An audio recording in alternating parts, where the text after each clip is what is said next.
gracias. Para mí es muy importante tener un público tan distinguido, reunido esta tarde, para hablar de litigación oral. ¿De acuerdo? De litigación oral que de un tiempo a esta parte está siendo atacada de una manera dura, de una manera artera. Las técnicas de litigación oral están pues vapuleadas de un tiempo a esta parte. ¿De acuerdo? Se han escrito algunos artículos, ¿cierto?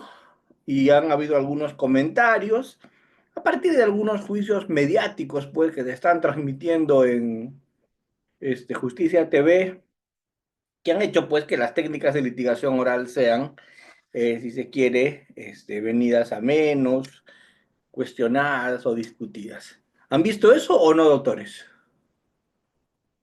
¿Sí? Muy bien. Entonces, hoy día nos va a motivar de manera especial esa situación para hablar del tema. ¿De acuerdo? Vamos a hablar del tema, vamos a discutir sobre el particular. Este, Únicamente yo les solicito, les pido que tengan la posibilidad de participar siempre, de escribir, de analizar, y sobre este particular vamos a discutir. Bien, ya tengo más de 250 personas conectadas, interesante. Estoy escribiendo también yo en el chat, pero también lo estoy leyendo. Veo saludos desde Pucallpa, Trujillo, Puno, Junín. Excelente, cierto. Muy bien, desde Hilo me dicen. Así es, excelente. Entonces veo gente de varios lugares y eso es muy importante. Bien, eh, entremos en cuento. Entremos en cuento. Eh, Vamos a trabajar gracias a todos los que han activado sus cámaras. Para mí siempre es un honor conversar con mis participantes y verlos, ver que el mensaje que yo puedo dar se está escuchando, está llegando. Eso para mí es muy bueno, eso para mí es bastante importante. ¿De acuerdo? Todavía no compartan las presentaciones, Reader, te ruego, por amor a Cristo. Eso es para los últimos 3 minutos de la ponencia. ¿De acuerdo? Los últimos 3 minutos de la ponencia vamos a ver las diapositivas. Mentira, vamos a ver las diapositivas seguramente en unos minutos. ¿De acuerdo? Pero antes quiero hacer una suerte de catarsis. ¿De acuerdo? Catarsis porque, si bien es cierto, yo tengo en docencia bastante tiempo, ¿sí? Me he sido, eh, ¿cómo le vamos a decir? Para que suene menos duro. No me ha gustado para nada todas las críticas que se están haciendo al modelo procesal penal, que se están haciendo a las reglas, a las técnicas y a las estrategias de litigación oral. Me ha caído muy mal, ¿cierto? Varios de los articulistas que han escrito sobre estos temas, más bien debieron escribir de corrupción y por qué la corrupción afecta tanto al modelo, ¿de acuerdo? Eso es más importante, porque ustedes bien saben que la principal amenaza, el principal problema que tenemos hoy día, ¿cierto? Es la corrupción. ¿De acuerdo? No es un problema de técnicas o estrategias de litigación oral. El problema es la corrupción, los jueces corruptos. Seguramente los fiscales y los abogados también. Pero el problema fundamental es la corrupción. ¿De acuerdo? Lo tenía que decir y lo dije. No saben el peso que me quito de encima. Lo tenía que decir. ¿De acuerdo? Muy bien. Ahora entremos en cuento. Ya de una manera más adentrada en el tema que me han pedido tocar. Me han pedido tocar el examen directo. Me han pedido tocar esto que es el contraexamen también de refilón. Sobre eso vamos a hablar, sobre eso nos vamos a ocupar. ¿Sí? Muy bien. Tenemos un modelo acusatorio en el Perú hoy día.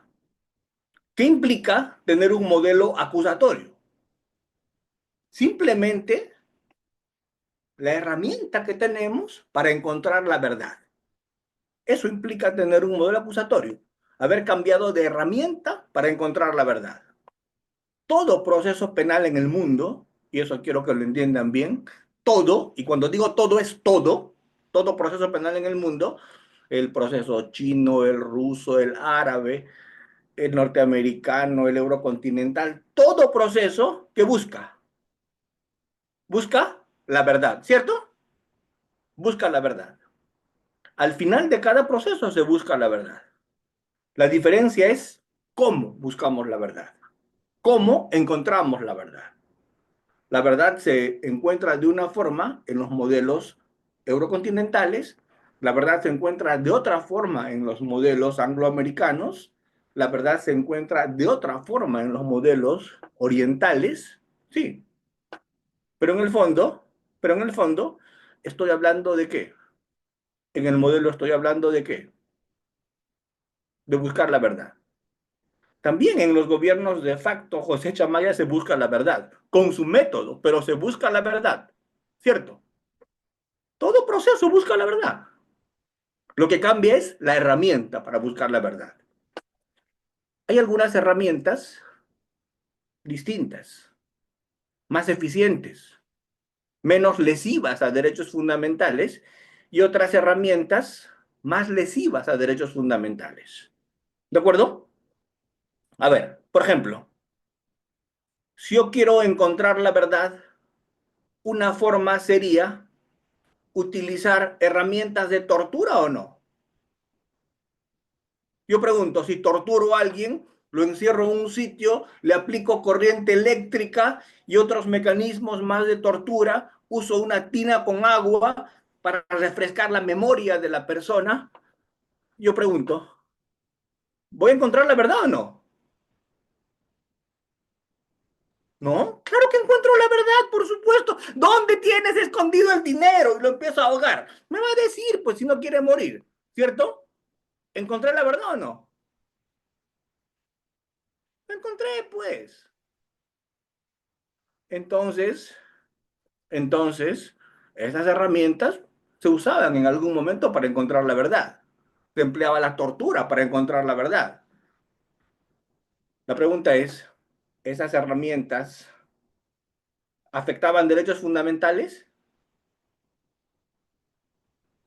Claro, afectaban derechos fundamentales. Por supuesto que afectaban derechos fundamentales. Pero encontrábamos la verdad, ¿cierto? Muy bien. Y ese es un modelo. Así es, Camilo dice, una técnica fue la frazada mojada, claro. La frazada mojada hacía pues que no queden moretones en el cuerpo, ¿cierto? A veces encontrábamos a los detenidos bañaditos, ¿no? Con su cabellito bien peinado. Y habían confesado todito en la noche, ¿no? Y tú decías, ¿qué ha pasado acá? Le hemos preguntado, doctor, y nos ha respondido, ¿cierto? Todo se ha acordado, ¿no? Entonces, ¿se encontraba la verdad? Pues claro. Imagínense la Santa Inquisición. ¿Cuál era el problema? Que afectaba a derechos fundamentales. Y que eso hoy día, en un mundo globalizado, en un mundo donde hay convenciones de derechos humanos, ¿cierto? Donde estamos adscritos a ciertos criterios que se tienen que respetar, esos son mecanismos vedados. ¿De acuerdo? Esos son mecanismos vedados. ¿Sí? Pero ese era un método o no. Ese era un método. No podemos negar que era un método. Otro método era el método de la justicia divina. ¿Cuál era el método de la justicia divina? Decir que Dios intervenga, ¿verdad? Y por eso es que en las mesas veíamos cruces y veíamos Biblias. ¿De acuerdo? Y hoy día que estamos en Semana Santa, debemos un poco recordar esto, ¿cierto? Debemos un poco recordar esto. Estos métodos divinos, de verdad. La pregunta es, ¿Ustedes son creyentes? No me interesa. Si yo soy creyente o no, a ustedes tampoco les interesa. Pero lo que yo les puedo decir es una cosa.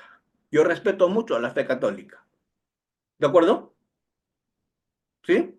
Y me parece bárbaro, por no usar otro término, que se use eso para administrar justicia. ¿De acuerdo?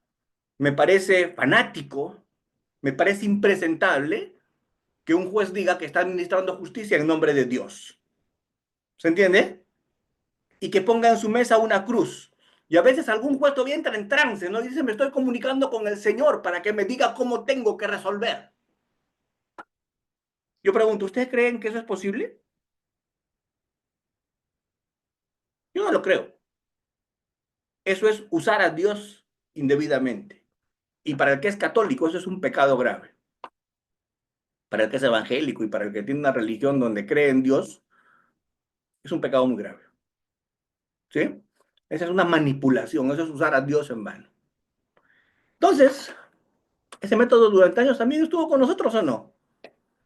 Y todavía existen resabios de ese modelo. Todavía existen resabios de ese modelo. ¿Y cuáles son los resabios de ese modelo? Los rezagos de ese modelo, ¿cuáles son? El juramento, ¿no? Cuando todavía hoy día nos hacen jurar.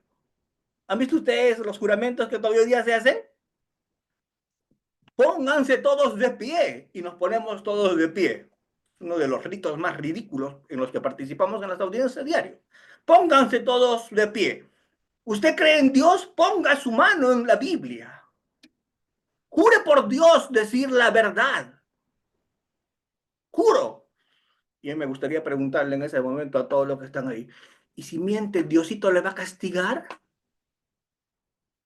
¿Cierto? ¿Es un rezago de esa forma o no? ¿Sí? ¿Qué se le debe decir al testigo en vez de hacer y evitar ese rito? ¿Qué se debe hacer con el testigo en una sala de audiencias? Se le tiene que decir una cosa muy simple al testigo. ¿Qué se le tiene que decir? Oiga usted, señor, ven acá y tiene la obligación de decir la verdad. ¿Estamos claros? Y si descubre que miente, usted habría cometido falso testimonio y eso es delito y se va a ir preso. ¿Eso se le tiene que decir o no? No que jure que Diosito le va a castigar, no, señor. Se le tiene que decir, acá usted tiene una obligación, decir la verdad. Y mentir en juicio es delito. Se llama falso testimonio. ¿Me entienden? Y para eso tienes que jurar, ¿no, verdad? ¿Sí? Entonces, va a llegar el día en que tengamos un juicio más técnico. Va a llegar el día en que tengamos un juicio más científico. ¿De acuerdo? Y ese juicio más técnico y ese juicio más científico se va a aplicar en el Perú. Esperemos que llegue ese día. ¿Y cuál es ese juicio más técnico? ¿Cuál es ese juicio más científico? Aquel juicio acusatorio. Aquel juicio acusatorio adversarial. ¿Estamos? En ese juicio acusatorio adversarial que hoy día tanto le tiramos piedras, tanto aborrecemos y tanto decimos que está mal, ese juicio acusatorio adversarial por lo menos es científico, pues. Por lo menos es científico. ¿Y de qué parte ese juicio acusatorio adversarial que tenemos hoy día? ¿De qué parte? Ese juicio al que estamos en camino, digo, algún día llegaremos. ¿De qué parte ese juicio? Ese juicio parte de una cosa muy importante. ¿Y sabe de qué parte? De la dialéctica, de la contradicción. Y la dialéctica y la contradicción son herramientas para llegar a la verdad científicamente. La dialéctica, establecida por este alemán Hegel, o, si quieres, el falsacionismo establecido por Popper. De ahí parte la verdad de la contradicción. Es una herramienta más científica. ¿De acuerdo? Es una herramienta a la que nosotros apuntamos. ¿Qué significa esa herramienta científica a la que apuntamos? Que el fiscal con la policía construyen una tesis durante la etapa de investigación. Y por eso es que el fiscal pues dirige una investigación y trabaja en esa investigación junto con la policía, ¿cierto? ¿Qué hacen? Construyen una tesis, ¿cierto? ¿Estamos claros? construyen una tesis. Algunos me dicen en el chat, reconstruyen, lo que quieras, construyen, reconstruyen, pero construyen una tesis. ¿Qué es una tesis? Una explicación de lo que pudo haber pasado, una explicación de lo que en el pasado pudo haber ocurrido. Esa es una tesis, ¿sí? ¿Cómo se llama esa tesis? Teoría del caso del fiscal. ¿Qué cosa es? La explicación, luego de la investigación, de lo que pudo haber ocurrido. Para eso usan todo lo que es búsqueda de fuentes de información, testigos, documentos, objetos, hacen pericias, usan esa recopilación de información. Y a partir de eso, ¿qué cosa tienen? A partir de eso tienen su explicación de lo que ocurrió, su tesis. ¿Cómo se llama eso? Teoría del caso del investigador. Teoría del caso del que buscó, ¿verdad? ¿Sí? La pregunta es, si esa explicación acepta la defensa, si esa explicación se adhiere a la defensa y dice, sí, coincidimos con el fiscal, eso fue lo que ocurrió, ya no hay juicio. Porque hay un principio de oportunidad, porque hay un acuerdo reparatorio, porque hay una terminación anticipada, porque hay una conclusión anticipada, ¿cierto? Porque esa tesis fiscal ha sido aceptada por la defensa. ¿Estamos claros? Y se soluciona con un acuerdo. ¿Sí? Muy bien.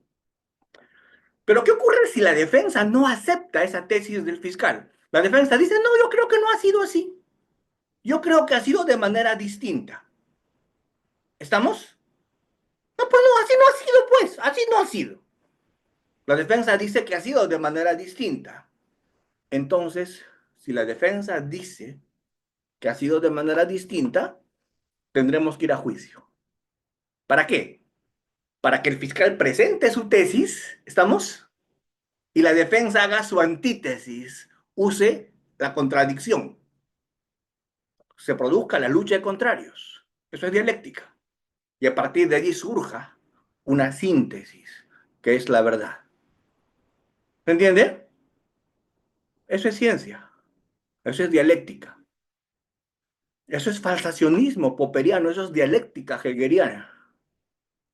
La fiscalía hace su tesis, esa tesis es materia de contradicción por la defensa, se produce esa lucha de contrarios y a partir de que se produce la lucha de contrarios, el juez hace una síntesis, o sea, verifica si esa tesis pasó la antítesis, superó la antítesis o no. Si esa tesis superó la oposición de la defensa. Y a partir de allí, siguiendo el falsacionismo, si esa tesis prevalece o subsiste. Y si esa tesis subsiste, pues habrá sido la vencedora. ¿Estamos? ¿Estamos claros?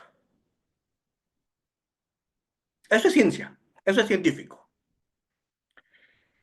Eso es verdad científica. Pero cuando eso se arruina, cuando eso se pudre, cuando eso no sirve para nada, cuando eso se va al traste, ¿cuándo? Cuando hay corrupción. ¿Se entiende? ¿De qué sirve la tesis, la antítesis, si al juez le han pagado para que haga la síntesis? ¿De qué sirve? ¿Sirve de algo? ¿Sirve de algo este método científico si el juez es corrupto?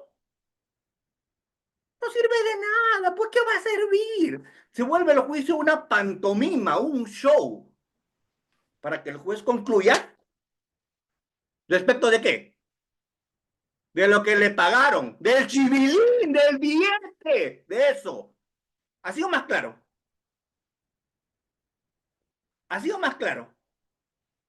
¿Sí? Es que no me vengan, pues, no me vengan a decir que el modelo no funciona porque el fiscal es malo, porque el fiscal busca likes o porque el abogado es figuretti, showcero, teatrero. No, el modelo no fracasa por eso. El modelo fracasa cuando hay corrupción. ¿Estamos claros? ¿Sí? Lo tenía que volver a decir y lo dije. Y al que le caiga el guante, que se lo chante. ¿Sí? Estamos en domingo de Pascua. Y las cosas hay que decirlas. ¿De acuerdo? ¿O pensaban que callado me iba a quedar en toda esta discusión? No me voy a quedar callado, pues voy a decir lo que pienso también.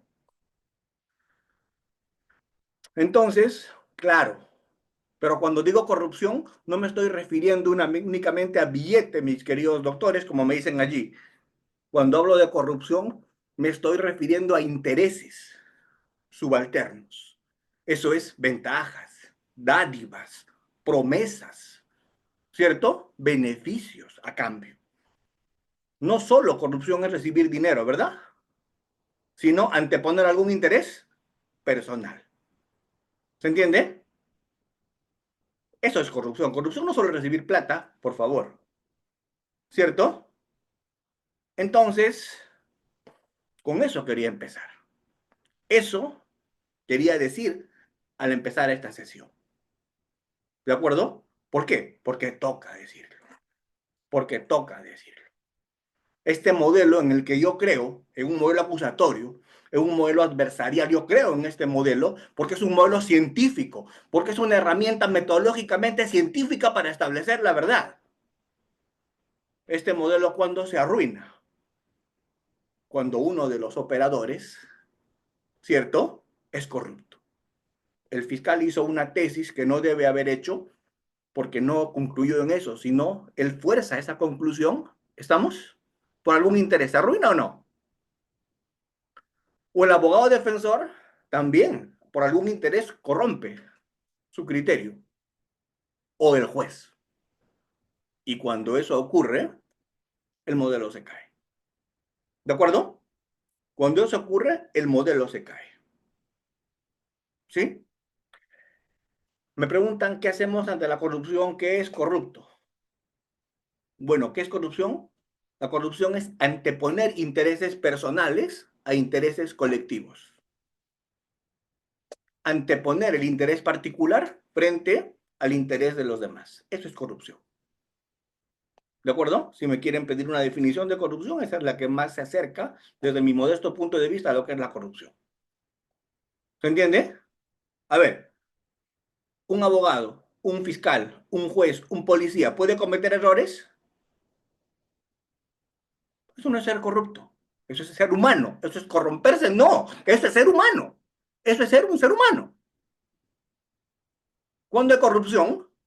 Cuando yo hago lo que no debo hacer porque tengo un interés subalterno, mezquino, distinto al interés de todos los que me han puesto en esa posición, a los que me han dado esa cuota de poder.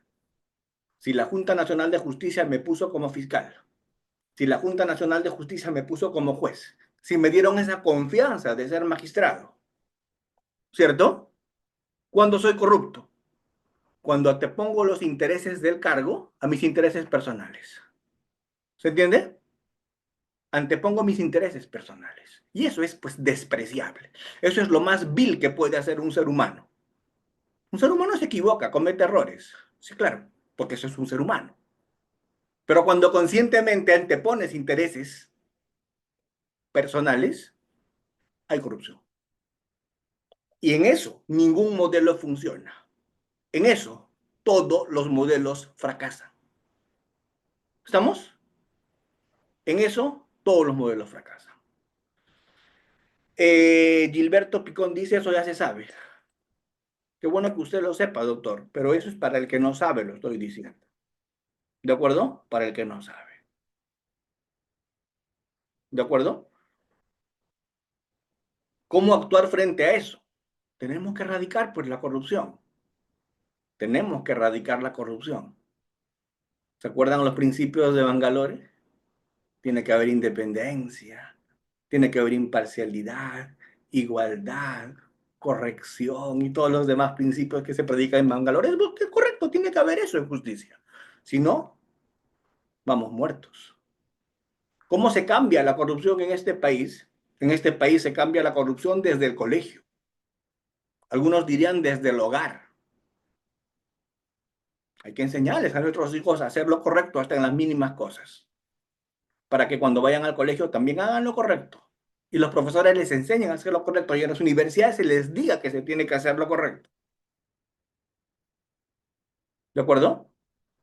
Y cuando trabajen van a seguir haciendo lo correcto porque en esa línea han sido formados. Ser corrupto debe ser entendido como se entiende en otras latitudes. Algo así como miccionar en la vía pública. Cuando a alguien le vemos haciendo eso, ¿lo vemos con desprecio o no? Igual debemos verlo al corrupto. Pero lamentablemente, ¿qué ocurre? Lamentablemente, ¿qué ocurre? Lamentablemente, la corrupción en ese país a veces se está viendo como una viveza, como una criollada. Y por eso es que estamos como estamos. Por eso es que los niños se intoxican en un programa de alimentación. Por eso es que los puentes se caen. Por eso es que a ciertas autoridades no se les respeta. Por eso es que nada funciona. Porque, repito, cuando hay corrupción, nada funciona. Y menos la litigación oral. ¿De acuerdo? Porque la litigación oral tampoco funciona cuando hay corrupción. Hay que ser íntegro. ¿Qué es ser íntegro? Hacer bien las cosas no solo cuando me miran. Actuar correctamente no solo cuando me miran, sino hacer eso una forma de vida. ¿De acuerdo? Por lo menos, pues, si cometemos algún error, que esa no sea la regla. ¿Cierto? Entonces, eso es muy importante.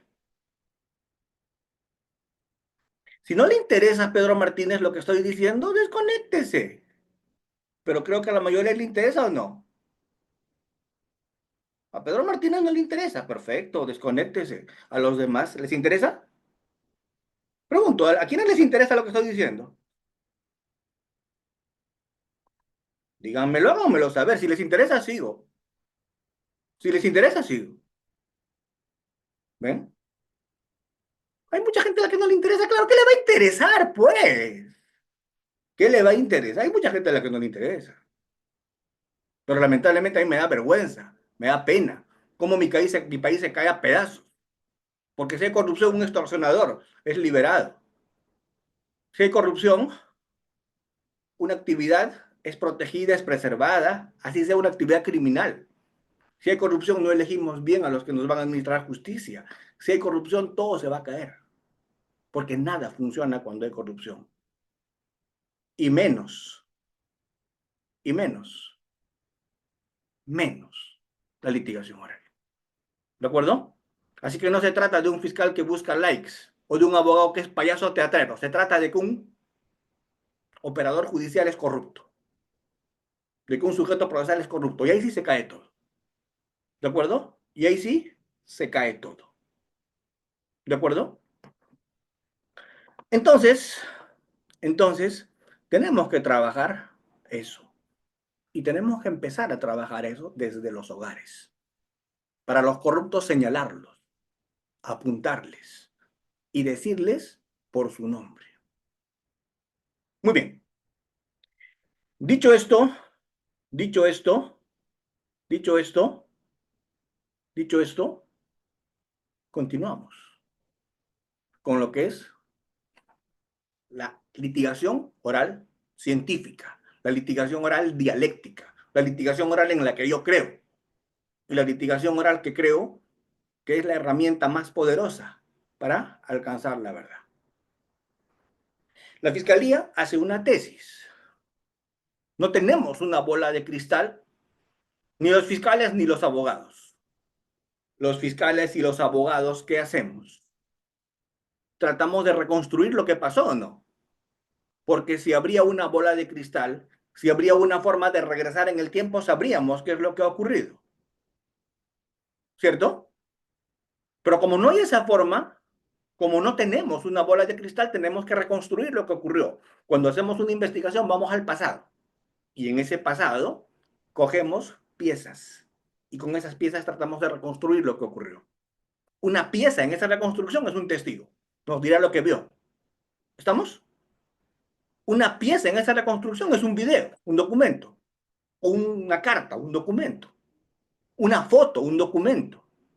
Serán piezas en esa reconstrucción. Y con esas piezas vamos a tratar de reconstruir qué es lo que ocurrió. Doctor Almanza, y cuando reconstruimos así, llegamos a la verdad, No, pero nos acercamos a la verdad. ¿De acuerdo? Generamos certeza, que es hasta donde el ser humano puede llegar. Porque no necesariamente lo que hemos reconstruido es la verdad. ¿De acuerdo? Lo que reconstruyó el fiscal se llama teoría del caso de la fiscalía. Y esa teoría del caso de la fiscalía, que es su reconstrucción con testigos, con peritos, con documentos, con objetos que ha recordado, esa reconstrucción del fiscal tiene que ser sometida a la contradicción por la defensa, para que eso prevalezca y se llame verdad procesal, verdad jurídicamente objetiva, verdad formal.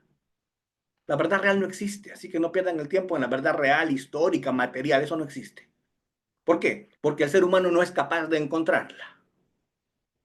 ¿Estamos? Lo que hacemos es, científicamente nos acercamos a la verdad a partir de un debate falsacionista, de un debate dialéctico. ¿Eso cómo se llama? Verdad procesal, verdad construida, verdad jurídicamente objetiva. ¿Eso qué es certeza? Hasta ahí podemos llegar los seres humanos. ¿Eso es la realidad, la verdad real, la verdad material? ¿Eso es realidad? No. No sabremos. Tal vez sí, tal vez no, pero nunca lo vamos a saber los seres humanos. ¿Por qué? Porque eso escapa a nuestro conocimiento. ¿De acuerdo? Esta es la única herramienta científica para encontrar la verdad. ¿Estamos claros? ¿Sí? Muy bien. Cuando yo llevo a un testigo, y acá entro fuerte en el tema que me han pedido hablar hoy día, cuando yo llevo a un testigo, ya sea como fiscal o como abogado defensor, cuando yo llevo a un testigo, ese testigo siempre dice lo que sabe y le consta, o a veces puede decir lo que no sabe y le consta porque le han pagado para que lo diga. ¿Puede pasar eso o no? Puede pasar eso. Puede ser un sujeto moralmente despreciable que está yendo como testigo, éticamente reprobable, que se ha vendido al mejor postor. ¿Me entiende? Y ese testigo puede ir porque le han pagado para que diga lo que está diciendo. Pero yo pregunto, pero también ese testigo puede ser un tipo correcto, un tipo honorable, un tipo bueno y puede estar confundido o no. Puede estar confundido. El tipo es correcto, el tipo es un tipo correcto, íntegro, pero está confundido. Interpretó mal las cosas. Lo que dice que vio le pareció. ¿Se entiende? ¿O no? ¿Sí? A ver, doctores, díganme en el chat, ¿de qué color es mi corbata? Al que me lo dice, le regalo un libro. ¿De qué color es mi corbata? Al que me lo dice. Azul. Miren, miren, hay alguien que dice que mi corbata es azul. ¿Tengo corbata? No. El que ha dicho que mi corbata es azul es un desgraciado, un mal hombre, una persona. El que ha dicho que mi corbata es azul no es un desgraciado, sino que su cerebro le engañó. Él creyó haber visto una corbata y lo dijo, ¿cierto? ¿Me entienden? ¿Es malo? ¿Le han pagado? ¿Le pagaron? Se equivocó. ¿Y qué dijo? Tiene corbata azul. ¿Ven?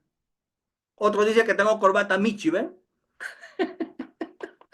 ¿Se dan cuenta? ¿Ven?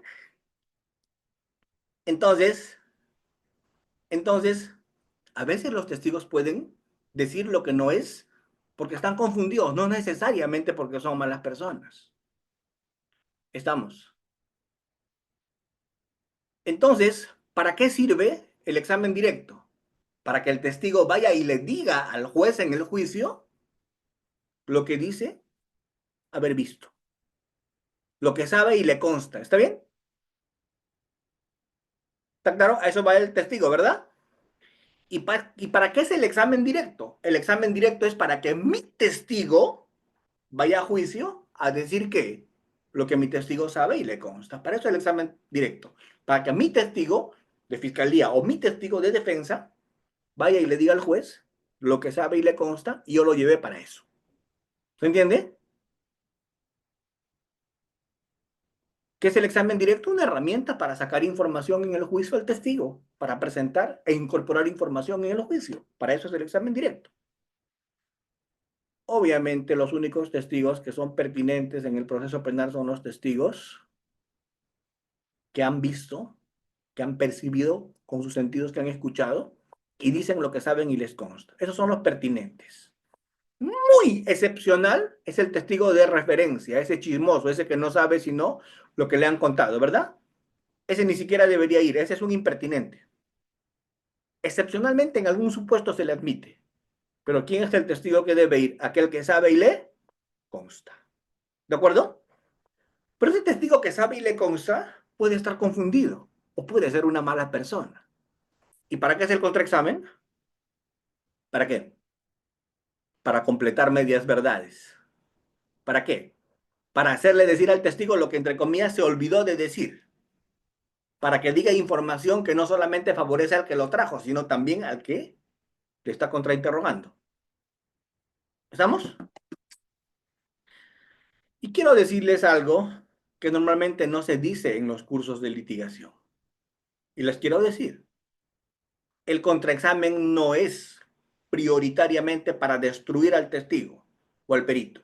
No es para destruir el testimonio prioritariamente. ¿De acuerdo? ¿Para qué es el contraexamen? El contraexamen es para construir información. ¿De acuerdo? El contraexamen es para construir información. Para construir información favorable a mi caso. El contraexamen no es una herramienta prioritariamente de destrucción, sino de construcción. En el contraexamen, ¿qué debo yo buscar? Que el testigo diga lo que se olvidó de decir cuando dio su examen directo. Que diga no solo lo que le favorece al que lo llevó, sino también lo que le favorece al que está contraexaminando. ¿Estamos? ¿Ese es un contraexamen de destrucción o de construcción? De construcción. Porque yo estoy buscando que el testigo diga lo que también me conviene que diga a mí. Eso es construir. ¿Sí? Y prioritariamente el contraexamen debe ser para construir, no para destruir. ¿De acuerdo? A veces los testigos no me aportan información favorable porque no quieren. No me aportan información favorable porque están contaminados. No me aportan información favorable porque son testigos deshonestos, ¿cierto? Entonces, con ese testigo que no me quiere aportar información favorable a mi caso, porque ha venido manifiestamente a decir una información tendenciosa, a ese testigo, ¿qué me toca hacerlo? Me toca desacreditarlo, ¿cierto? Ahí me toca destruirlo. Solo allí me toca destruirlo. ¿De acuerdo? Allí sí se debe destruir. Pero la idea del contraexamen no es destruir. Es destruir solo si no puedo construir. Es destruir solo si no puedo obtener información favorable.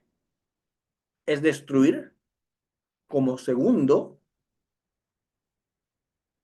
punto, como segunda opción, como plan B, si se quiere. ¿De acuerdo? ¿Cuándo destruyo? Cuando no pude construir. ¿Sí? Muy bien. Doctor Almanza, pero a mí me han enseñado que siempre debo ir o por la pelota o por el jugador. O destruyo el testimonio o destruyo al testigo. Bueno, te estoy dando yo otro punto de vista. Yo creo que primero mejor anda a construir o no. ¿Cierto? Porque, a ver, voy a poner el ejemplo.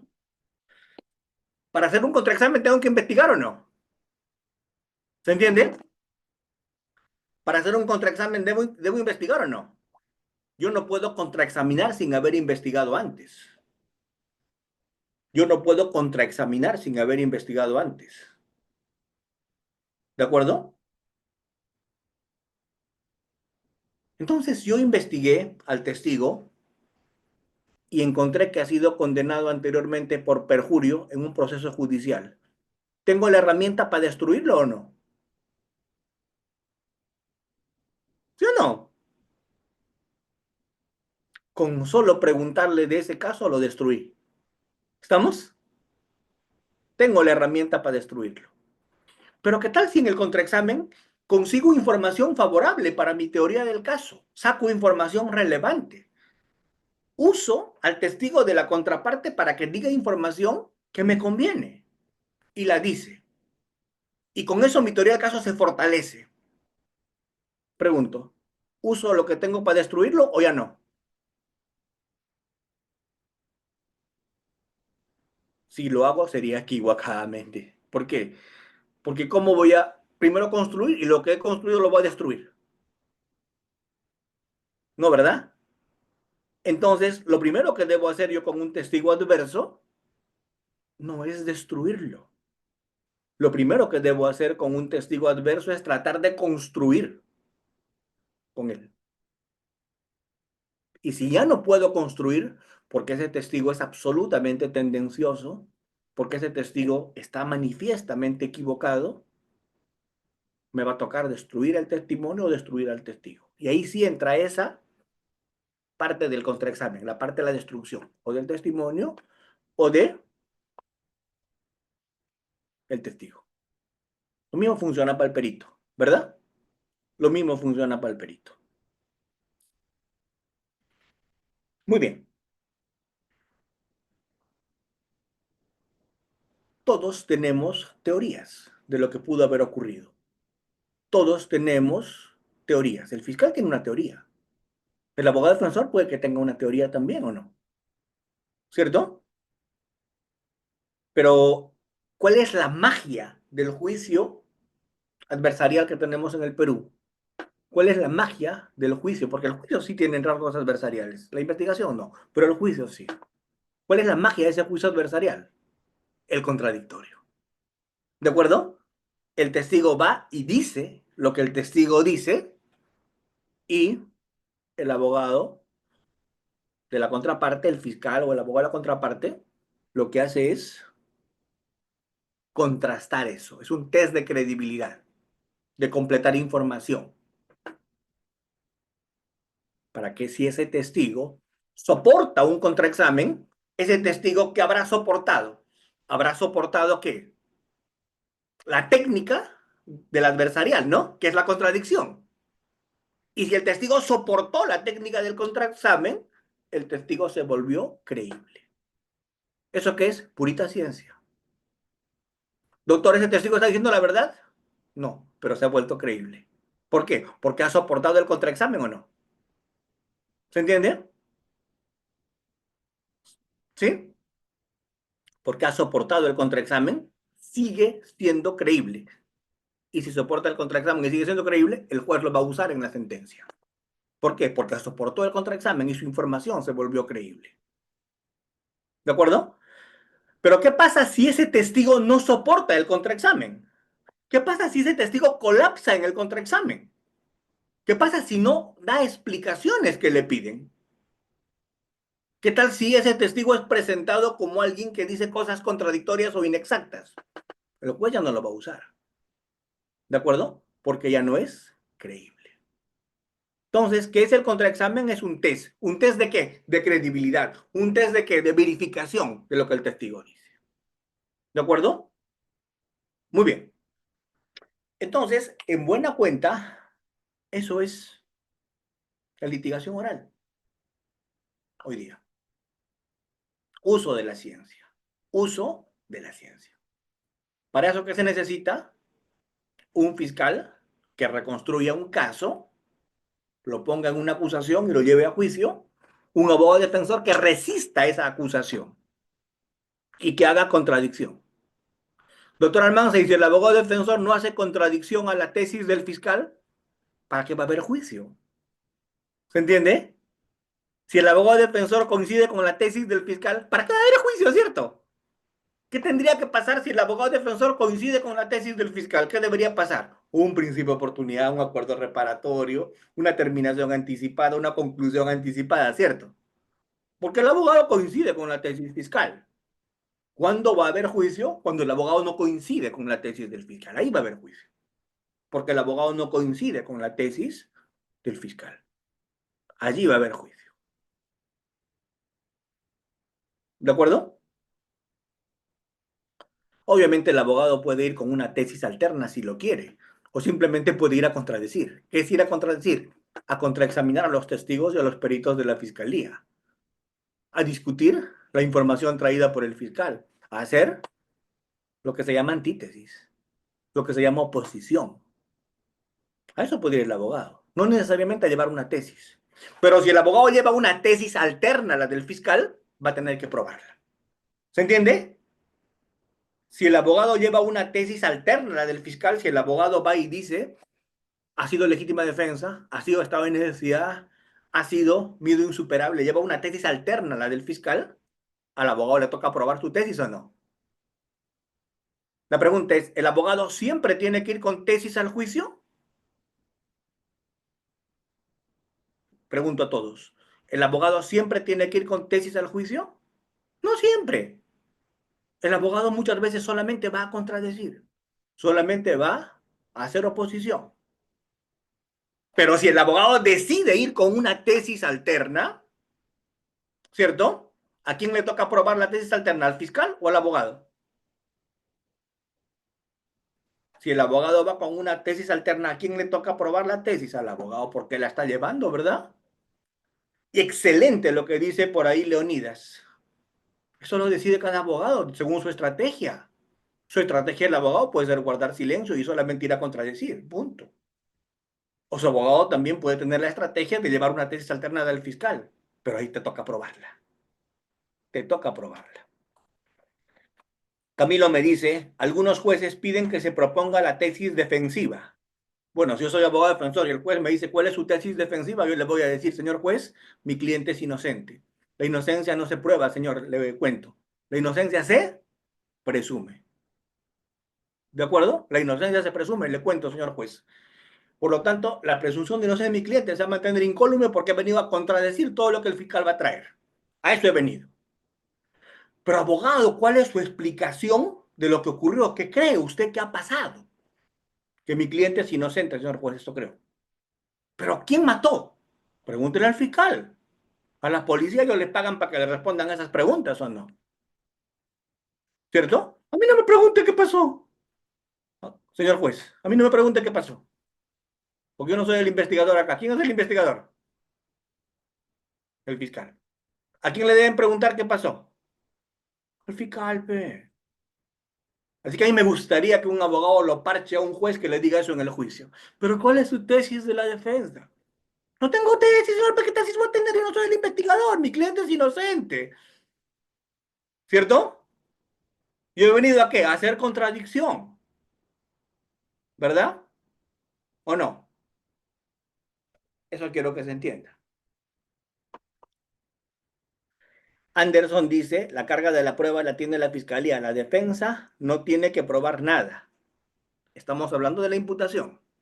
Lo que el fiscal imputa, el fiscal lo prueba. La defensa no tiene que probar nada. Lo que el fiscal imputa, el fiscal lo prueba. ¿Estamos claros? Pero si la defensa plantea otros hechos distintos a los de la imputación, esto es agresión ilegítima de parte de la persona que motivó una legítima defensa, ¿cierto? Esto es existencia de una situación de necesidad que justificaría lo que se hizo. ¿Quién tiene que probar eso? ¿El fiscal? ¿O el que lo trae? Así es, el que lo trae. La cosa cambia, ¿cierto? Muy bien. Si eso entendemos, entendemos el modelo, mis queridos doctores. Si eso entendemos, entendemos el modelo. Y por favor, no hay que desdeñar el modelo. Por favor, no hay que criticar el modelo. Por favor, hay que defender del modelo. Porque nuestro modelo es científico. Porque nuestro modelo parte de ciencia, de dialéctica, de falsacionismo. ¿De acuerdo? Nuestro modelo es científico. No hay que desdeñar. Lo que malogra nuestro modelo, ¿qué cosa es? ¿Qué cosa es?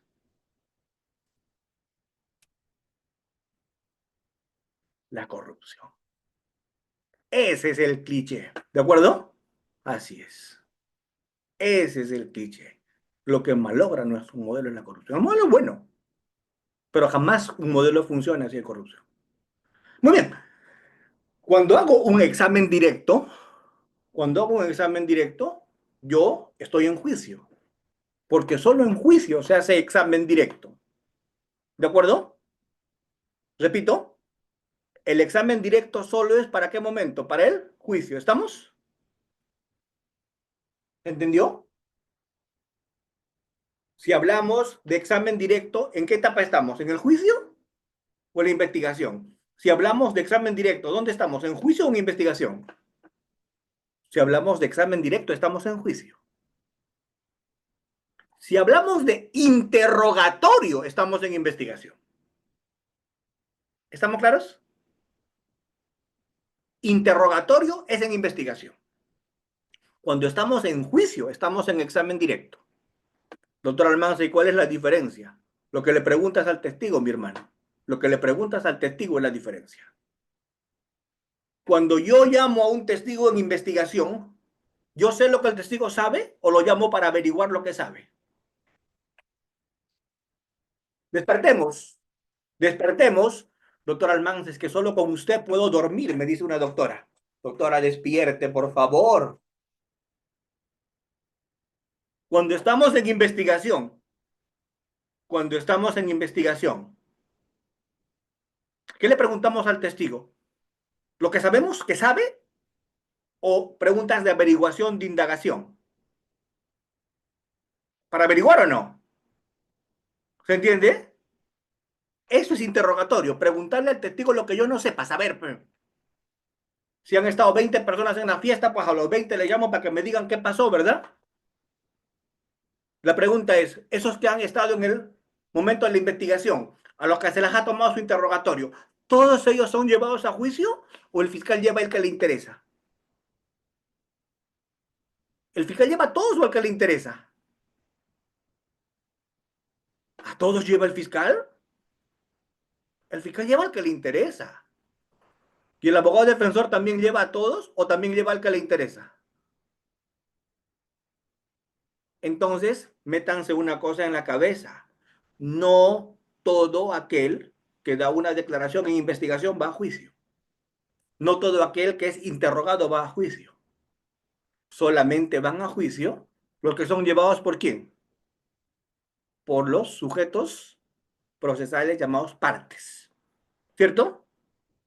Estamos por el fiscal o el abogado. Solo esos son llevados a juicio. Doctor Almanza, ¿y los otros 50 testigos que declararon? Ahí está su testimonio, pues, en papeles ahí arrumados. Material de desecho, de descarte. Ese es para el reciclador, ¿verdad? Ese es para el reciclador. ¿Cierto? ¿Se acuerdan de esa canción de Marisol? ¿Qué se hace con lo que no sirve?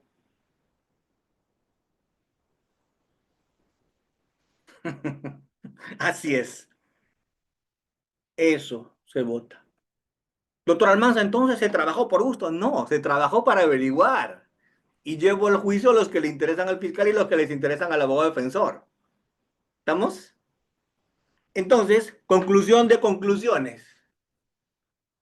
¿Qué es el examen directo? El examen que le hago al testigo que yo elegí, al testigo que yo seleccioné, al testigo que yo estoy llevando al juicio. Ese es el examen directo, ¿de acuerdo? El examen que le hago a quién? Al testigo que yo elegí, al testigo que yo seleccioné. Y cuando yo le pregunto algo al testigo en juicio, le pregunto lo que yo no sé para saber o le pregunto lo que yo ya sé para que sepa el juez. ¿Qué le pregunto? Le pregunto que él sabe. ¿Y para qué le pregunto? Para que se lo diga al juez. Para eso le pregunto. ¿Cuál es la recomendación más importante de esta noche para el examen directo? No cometas la tontería jamás de preguntarle a un testigo que tú has llevado al juicio lo que no sabes que sabe. Jamás te pongas a averiguar en el momento del juicio, ¿cierto? Porque si te pones a averiguar en el momento del juicio, te caes, pescas y te mueres, ¿cierto? ¿Qué le pregunto yo al juez en el juicio? Nada. El juez no interviene, no debería intervenir, no debería participar, el juez no debería participar. Quienes le preguntan al testigo son los litigantes. El que lo llevó hace el examen directo y el que no lo llevó hace el contraexamen para hacer dialéctica. El que le llevó hace el examen directo, ¿cierto? Y el que no lo llevó hace el contraexamen. ¿De acuerdo? Muy bien. Entonces, el examen directo es el examen que hago al testigo que yo elegí, que yo ofrecí. ¿Y por qué lo ofrecí? porque su versión del interrogatorio de la etapa de investigación me interesa, me favorece. ¿De acuerdo? Por eso lo llevo. ¿Por qué me conviene? Punto. Porque de todos los que han declarado, ese me interesa y ese lo llevo. Porque con ese construyo mi caso. Con ese reconstruyo lo que creo que ha pasado. Con ese hago mi tesis. ¿De acuerdo?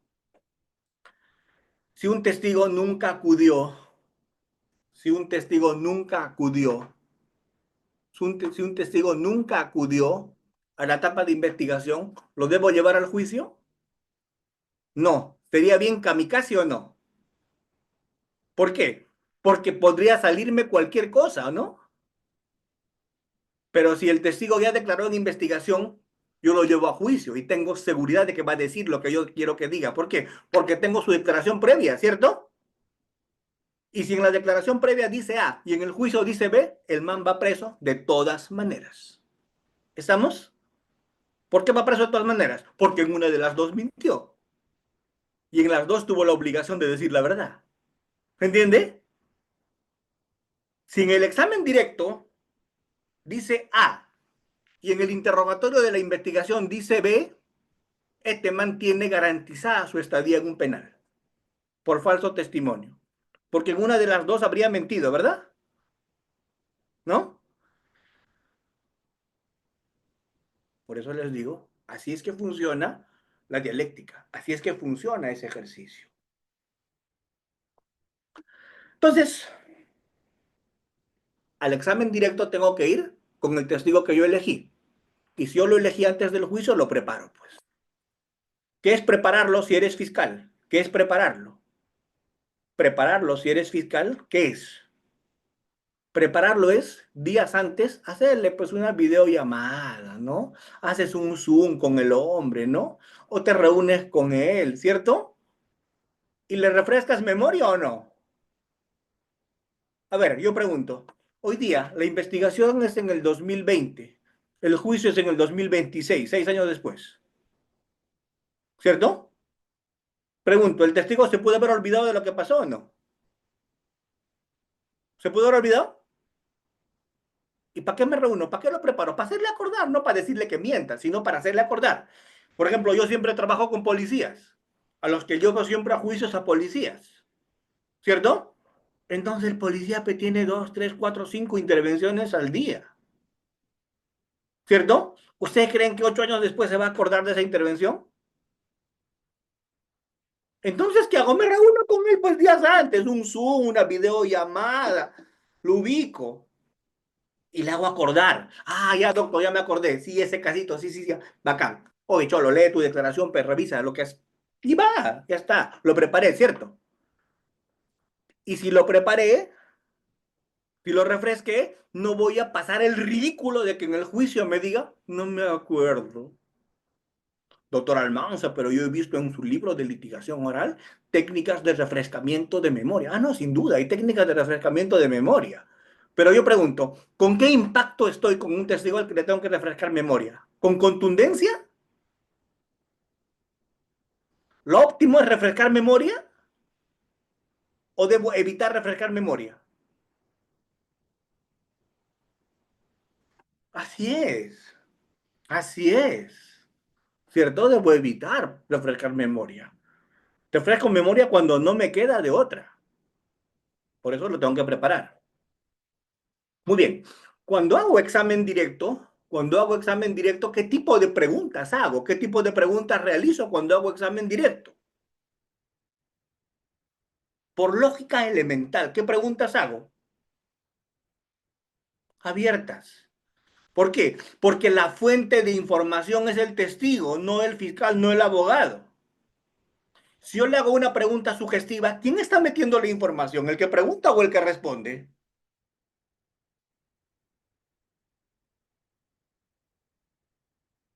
Así es. La información la tiene que meter el que pregunta. Y eso no es un show, eso no es teatro. Eso es lo que toca. A ver, si yo le hago preguntas sugestivas, el testigo va a informar sobre lo que no sabe y le consta. porque le digo, Cholo, tú anda y solo di que sí a todo lo que te voy a preguntar, ¿de acuerdo? Señor testigo, usted estuvo en la esquina entre Parinacochas con Dueñas el 6 de agosto, ¿sí? ¿Usted vio que el doctor Almanza pasó en un auto blanco a las 3 de la tarde? Sí. ¿Usted vio que se bajó, agarró un palo y lo golpeó al señor Perico de los Palotes? Sí. ¿Vio usted que el perito de los palotes, que el Perico de los Palotes cayó? ¿Sangró? Sí. ¿A la altura de la frente? Sí. Gracias, señor. Su información ha sido muy valiosa. ¿Quién metió la información? ¿Quién metió la información? ¿El testigo o el que preguntó? ¿Ven? Entonces eso se debe evitar. Y no porque sea una guachafería ni porque sea algo de litigación que algún foráneo trajo, no. Es porque es lo propio. La información la tiene que meter, ¿cierto? ¿Quién? ¿El testigo o no? ¿Se acuerdan del Consejo de la Magistratura extinto? Cuando querían favorecer a un postulante a fiscal o a juez. Y este postulante era tan bruto, pero tan bruto que ni siquiera si le daban la pregunta respondía, ¿cierto? Los miembros del Consejo Nacional de la Magistratura que están destituidos, presos, prófugos, ¿qué le preguntaban? Ahí están los videos. El otro día los estaba usando para burlarnos un poco. ¿Qué le preguntaban? ¿Es correcto decir que en el artículo 140 están los elementos del acto jurídico, Código Civil? Sí, señor. ¿Es correcto decir que los elementos son agente capaz, fin lícito? Sí, excelente, muy bien. Este sabe civil, ¿se entiende? ¡Qué bien! ¿Cómo sabe? O sea, este era tan bruto que ni siquiera le podían decir, te vamos a preguntar elementos del acto jurídico, del negocio jurídico. Así de bruto era, por eso es que le tenían que hacer preguntas sugestivas en la entrevista. Porque con preguntas abiertas, así le den la pregunta, no iba a responder. ¿Me entienden? Póngale cero. Es que me toca burlarme, pues, porque hay que ponerle el cascabel al gato o no. Hay que ponerle el cascabel al gato. Hay que decirlo, pues, doctores, hay que decirlo. Hay que decirlo. Créanme, eso era así. Entonces, está prohibido hacer preguntas sugestivas en el examen directo. ¿Por qué? Porque quien tiene que darle información es el testigo y no se la tienes que sugerir. Y no es una guachafería. No es un esquema adversarial que queremos meter en el Perú. Es lógica elemental. ¿De acuerdo? Así que esos críticos del modelo adversarial que escriben estupideces de un tiempo a esta parte en los medios, ¿sí? Les debo decir, eso no es ninguna guachafería. Eso es lógica elemental o no. ¿Cierto? Muy bien. Cuando ya dio la información, yo puedo pedir precisiones. Cuando ya dio la información, puedo pedir precisiones sobre esa información. Ya me dijo que se moviliza en su vehículo particular. Le puedo preguntar de qué marca es su vehículo particular, de qué modelo, de qué color, ¿cierto? ¿Eso cómo se llama? Preguntas cerradas. ¿Sí? ¿Qué está permitido hacer en el examen directo? Preguntas abiertas y cerradas. Las abiertas son genéricas. ¿Qué pasó? Lo que hacen los niños. ¿Qué, cuándo, cómo, dónde, por qué, para qué? ¿Sí? Y las preguntas cerradas son de precisión respecto de la respuesta. Las preguntas cerradas son de precisión respecto a la respuesta. Eso está permitido hacer en el examen directo. Jamás preguntas sugestivas. ¿De acuerdo? Las preguntas sugestivas no están permitidas en el examen directo. ¿Por qué es importante? ¿Por qué es importante evitar que el juez haga preguntas? El juez no puede hacer preguntas, pues. Doctor, pero el código le da facultades de aclaración. ¿Qué dijo? ¿Qué? Esa es una pregunta de aclaración. Porque si el juez hace preguntas, si el juez se mete a hacer un interrogatorio, ¿cierto? Es porque el juez tiene su teoría del caso o no. Y si el juez tiene su teoría del caso y hace preguntas, apagamos la luz y nos vamos a nuestra casa. ¿Por qué? Porque ahí sí yo le diría al juez, señor juez, con el respeto que usted me merece, ese es mi testigo, yo lo he traído para que dé información favorable a lo que yo planteo que ha pasado. La defensa va a hacer antítesis, va a hacer contradicción. Y si usted se mete a hacer preguntas como las que está haciendo, es que usted tiene una teoría del caso. Y si usted tiene una teoría del caso, ya no estamos en un modelo acusatorio adversarial. Así que apagamos la luz y nos largamos a nuestra casa. ¿Me entiende? ¿Por qué? Porque contra todos yo puedo litigar, menos contra quién. Contra el juez. ¿Saben por qué no puedo litigar contra el juez? ¿Saben por qué? ¿Por qué no puedo litigar contra el juez? ¿Por qué? Porque es el que va a sentenciar, pues. ¿Qué voy a litigar contra él? Él es el que va a decidir. Así que me largo, pues. Agarro mis cosas y me voy, ¿no? Luego, ¿qué estoy haciendo acá? Los jueces no deberían preguntar de ese tipo. Preguntas de aclaración deberían hacer. Sí, claro. Esas preguntas deberían hacer de aclaración. Pero no preguntas de fondo, porque hacer preguntas de fondo es que tienen teoría del caso. Doctor Almanza, pero el juez también busca la verdad. Ya, si el juez busca la verdad, ya estamos en otro modelo. Ya no estamos en un modelo acusatorio adversarial. Si el juez busca la verdad, ya estamos en un modelo inquisitivo. ¿De acuerdo? Ya estamos en un modelo inquisitivo. Así o más claro. Cuando el juez trae prueba de oficio, cuando el juez hace preguntas, cuando el juez interviene en el debate, hay que decirlo con su nombre. Ya no estamos en un modelo acusatorio adversarial. Ya estamos en uno inquisitivo. ¿Se entiende? Porque para el modelo que estamos hablando de función, el juez no debería hacer preguntas de aclaración. ¿Cierto? Por ahí escuché o leí lo que algún juez escribió y dijo, el juez no es un convidado de piedra. Es un convidado de piedra, no debe participar en el debate, si no rompe el modelo. ¿Estamos? Si participa, rompe el modelo. Si participa, parte el modelo, porque su participación podría estar sesgada, porque su participación podría ser interesada, porque su participación siempre va a estar contaminada.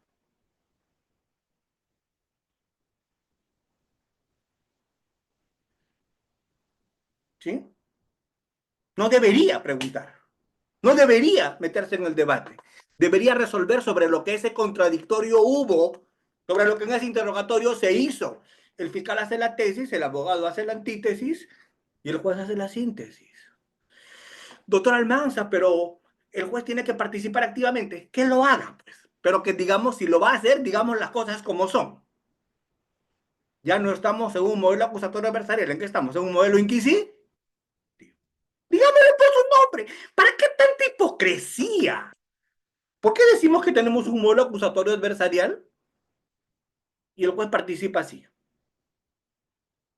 Digamos, pues, nuestro modelo es inquisitivo y listo. Todos felices. Y démosle la investigación al juez, ¿no? ¿Cierto? Démosle la investigación al juez. Yo soy un convencido de que lo peor que le puede pasar a un modelo, lo peor que le puede pasar a un modelo es que el que investiga o el que tiene tesis sentencie. Eso es lo peor. Eso se llama método tautológico.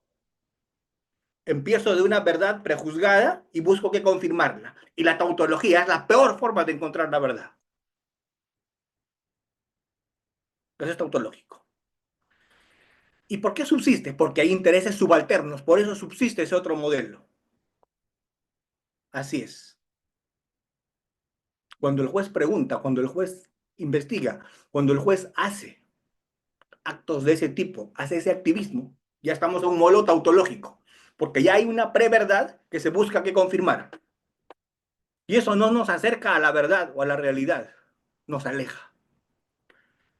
Doctor Almanza, y con eso han vivido muchas generaciones, sí. Pero elige un modelo, ¿no? Elige un modelo. No puedes tener un ceviche con huevo frito y con quincón desmenuzado. No va. ¿Se entiende? No mezcles modelos, por favor. Porque si mezclas modelos, te vas a ir al baño con una diarrea, si lo comparo con comidas, ¿verdad? ¿O no? ¿Cómo se come el ceviche? ¿Con qué se acompaña? ¿Con su cervecita o no? ¿O con su gaseosita? ¿O con su chichita morada? ¿Verdad? ¿Sí o no? Pero ¿qué pasa si al ceviche le acompaño con huevos fritos y papas fritas? Huevo a la inglesa. ¿Cómo me va a ir? Mal, ¿verdad? ¿Qué tal si como un alfajor y lo acompaño con leche de tigre?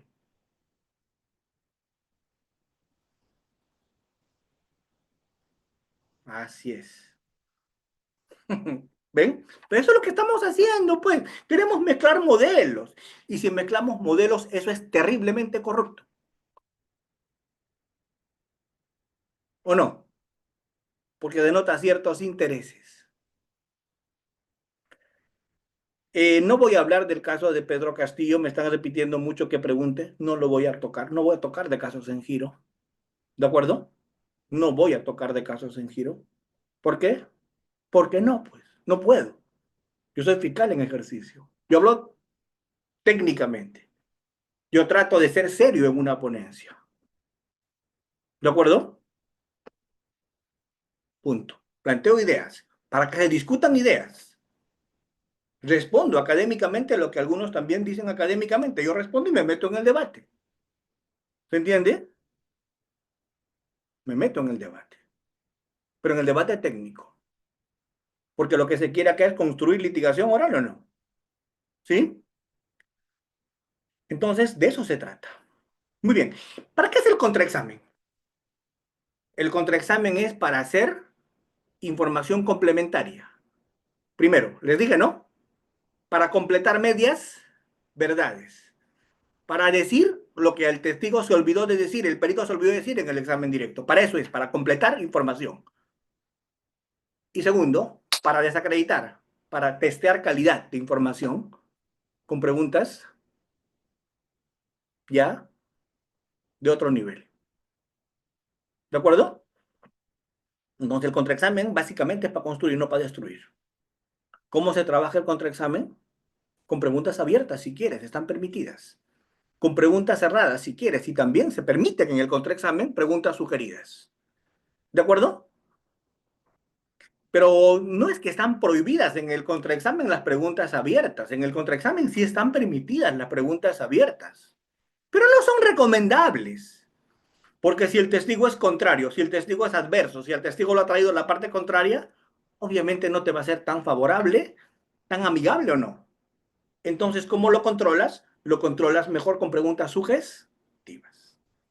Con el contraexamen no pesques. El contraexamen no es para pescar. En el contraexamen pregunta lo que estás seguro y tienes cómo discutir y cómo refutar.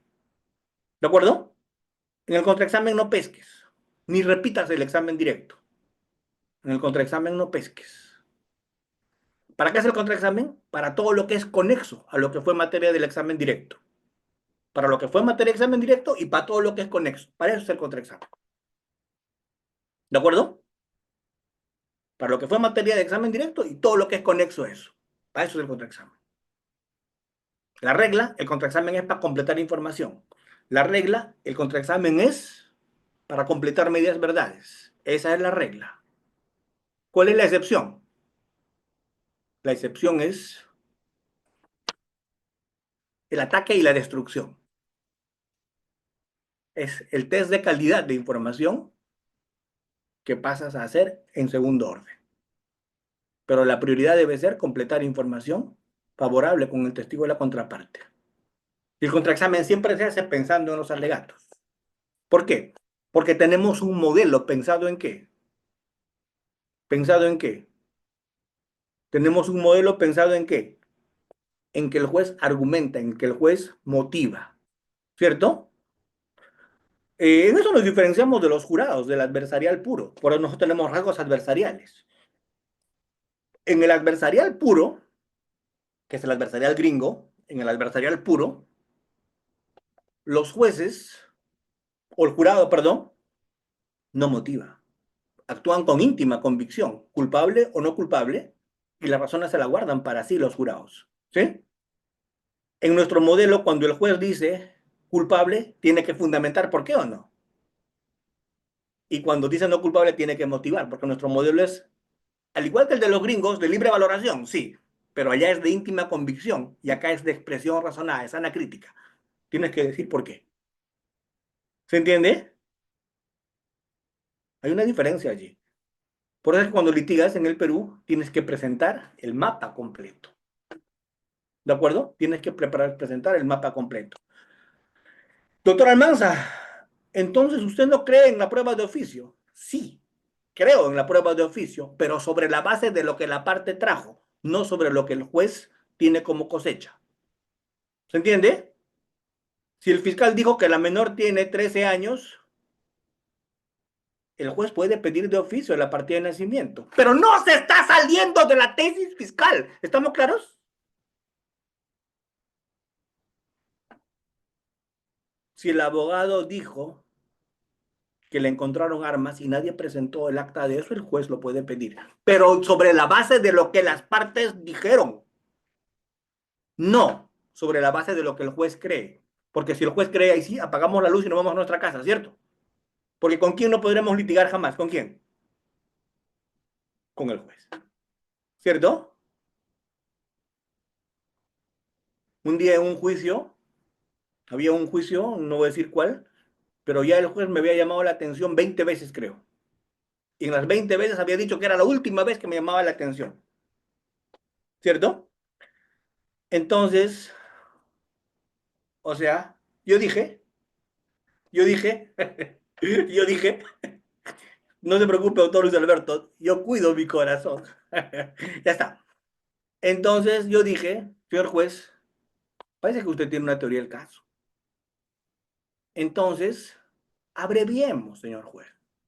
Se lo digo con total sinceridad. Abreviemos. Sentencia de una vez para poder apelar. ¿Se entiende? ¿Ahorrémonos tiempo o no? Sentencia de una vez, hermano, ya está. ¿Por qué no sentencia? Con lo cual apelo, pues. ¿Cierto? Usted tiene ya su teoría del caso, cholo, así que sentencia, hermano, ya, ¿no? Sentencia de una vez, ya está. Así nos vamos antes todos, ¿cierto? ¿O no? Ese show, eso es payasada, eso es peliculina, eso es teatro. Hacerla larga cuando ya tienes tu criterio. Agárrate esa flor, es para ti, que me estás escuchando. Muy bien, ¿listo? Muy bien, muy bien. Lamentablemente el tiempo siempre nos es esquivo. El tiempo siempre nos es adverso. Pero yo tengo las PPTs del doctor Rider Jacinto, que las he revisado, que las he mirado, que son su trabajo, su esfuerzo, su sacrificio, ¿de acuerdo? Que yo valoro. Pero ¿saben qué? Esas PPTs, proyectalas, Reader, te ruego, yo las he Sí, mirado, ¿cierto? Y yo las he aprobado, porque yo creo que dicen lo que es. ¿Se entiende? Avanzamos. Esa foto, pues ponme una más actual, Reader. Esa foto es cuando yo era joven y creía en el amor, ¿cierto? Judicialmente hablando. ¿Avanzamos? ¿Ven? ¿Ves? Las tesis, las versiones, la cercanía que tenemos que ir, lo que estoy viendo, tema profundamente estratégico, ese es un esquema adversarial. ¿Avanzamos? ¿Ven? Estas PPTs yo las he aprobado porque dice muchas cosas correctas. Estas PPT se han basado en gran parte, el doctor Líder Jacinto ha extraído los conceptos del libro de Beitelman y Duche, ¿cierto? ¿O no, Reader? eh, Beitelman te sirvió. del Duche y Beitelman. doctor Frank Almanza, netamente. ¿Ya ven? La prueba debe ser presentada en función del relato. ¿Avanzamos? ¿Ven? Todo es un tema absolutamente estratégico. ¿De acuerdo? El sistema inquisitivo, ya les he dicho, es algo que debemos pasar al olvido. ¿Avanzamos? ¿Ven? El examen directo es cuando el abogado o el fiscal prueban su historia a partir de los testigos y peritos que llevan. ¿De acuerdo? Es el examen directo. Yo los llevo para probar mi teoría del caso. Y lo que les pregunto a cada testigo es lo que tiene que ver con esa parte de la teoría del caso. Para eso lo llevo. Seguimos avanzando. Miren, todas estas PPTs yo las he mirado y sí, tienen allí. Los testigos son partes. Son de parte del que lo lleva. ¿De acuerdo? Y su información se va a someter al contraexamen. Su información se va a someter al contraexamen. ¿Avanzamos? ¿Ven? Entonces, ¿para qué es el examen directo? Primero, lo debo acreditar a mi testigo, ¿cierto? Para que lo presento creíble. Luego de presentarlo creíble, con condiciones de visibilidad, ausencia de inclinación subjetiva, situaciones de este tipo, meto información. ¿Qué información meto con el testigo en el examen directo? Información de mi teoría del caso, proposiciones fácticas sobre afirmaciones de mi teoría del caso. También con el testigo puedo introducir documentos, objetos, y consigo información con el testigo. ¿Avanzamos? ¿Sí? ¿Qué debo trabajar? Primero acredito, luego relato lo que ese testigo sabe y solo lo que él sabe le pregunto, no le pregunto más, solo le pregunto lo que él sabe. ¿Avanzamos? ¿Sí? La idea es, cuando el testigo explica, que el juez se represente como un cine lo que habría pasado. Debo tener esa facilidad para presentar así la información con el testigo. ¿Qué quiere decir dieta? Dosificar exactamente lo que necesito decir con ese testigo. El policía que capturó hablará de la captura. El vigilante del local hablará de cómo ingresaron los malhechores. El cajero hablará de cuánta plata se llevaron, cada uno lo que le toca. ¿Avanzamos? ¿Avanzamos? ¿Sí? ¿Avanzamos? Son ejemplos. Avanzamos, avanzamos, reader. Avanzamos, son ejemplos. Avanzamos. ¿Sí? ¿Sí? Avanzamos. ¿Cuáles son las metas? Presentar información, pues, con la fuente. ¿De acuerdo? Con la fuente. ¿Avanzamos? Les diga, siempre es bueno preparar al testigo, porque tal vez se ha olvidado de cosas, tal vez se ha olvidado de situaciones, y a partir de allí avanzamos. ¿Sí? Eso ya lo expliqué, ¿cierto?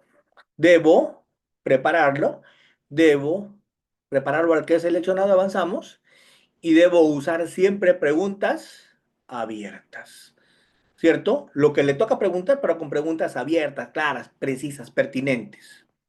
Y pido precisión con preguntas cerradas. Avanzamos. ¿Ven? Pido precisión con preguntas cerradas.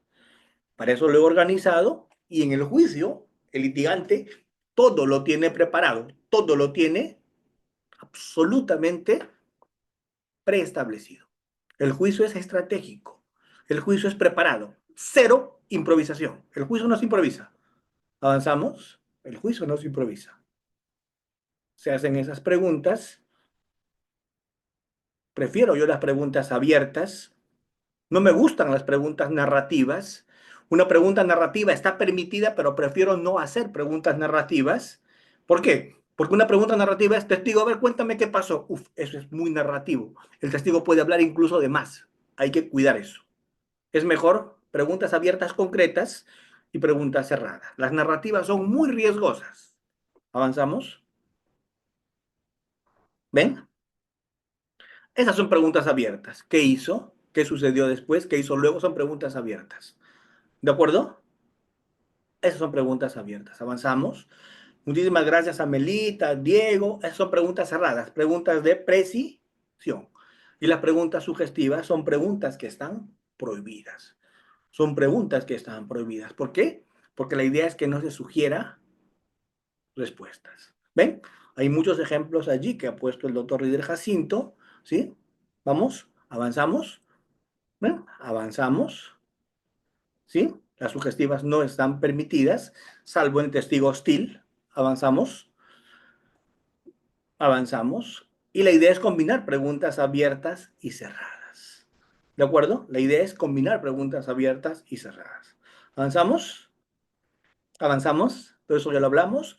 Todo eso ya lo explicamos. Usamos lenguaje simple. Adelantamos debilidades cuando se puede, ¿cierto? Y si se puede también, usamos apoyos gráficos para fijar mejor las cosas, para que se comprendan mejor. ¿De acuerdo? Ahí me ponen cuando todavía era muy joven en un juicio, en esa foto, Reader, te pasaste. Ahí me has puesto en una foto donde yo tenía pelo, ¿cierto?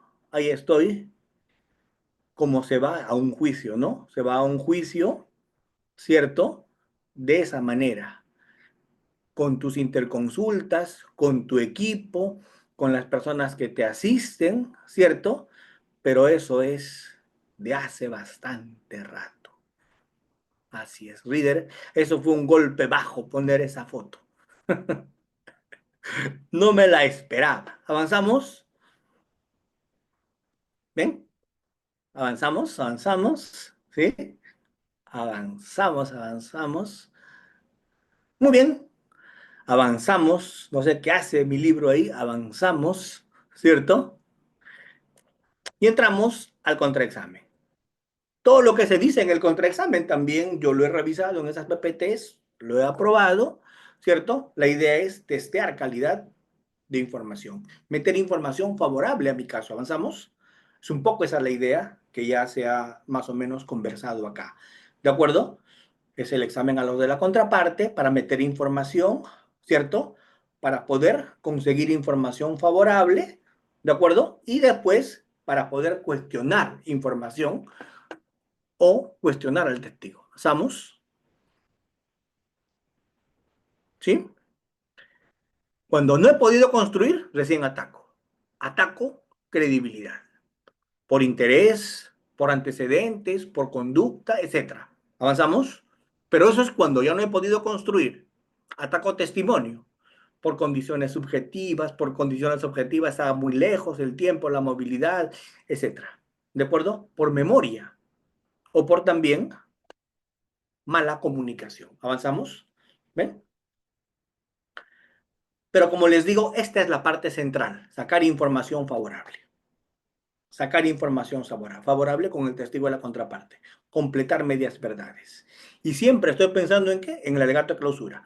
Lo que consigo en el contraexamen, lo uso en el alegato de clausura. Para eso es el contraexamen. Para esa información usarla en el alegato de clausura. Porque no nos olvidemos de una cosa. Nuestro modelo se motiva. En nuestro modelo se fundamenta. Avanzamos.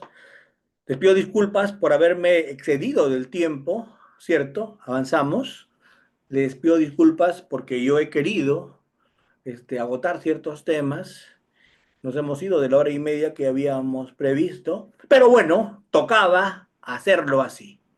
¿De acuerdo? Tocaba hacerlo así. Y bueno, siempre, siempre planifico. Siempre preparo. Jamás improviso. ¿De acuerdo? Jamás improviso. Doctores, qué pena, pero como me dijo mi ex, lo dejamos ahí. ¿Cierto? Así es. Toca a veces, ¿no? Doctor Rider Jacinto, muchas gracias por invitarme, a todos ustedes por haberse quedado casi 550 personas hasta estas horas, ¿sí? Para mí ha sido un privilegio, un placer, en un fin de semana largo, en una semana donde la mayor parte está haciendo actividades propias de un feriado largo, que se hayan conectado y que sean casi 600 personas los que han estado. Para mí ha sido muy grato, de verdad, les agradezco infinitamente.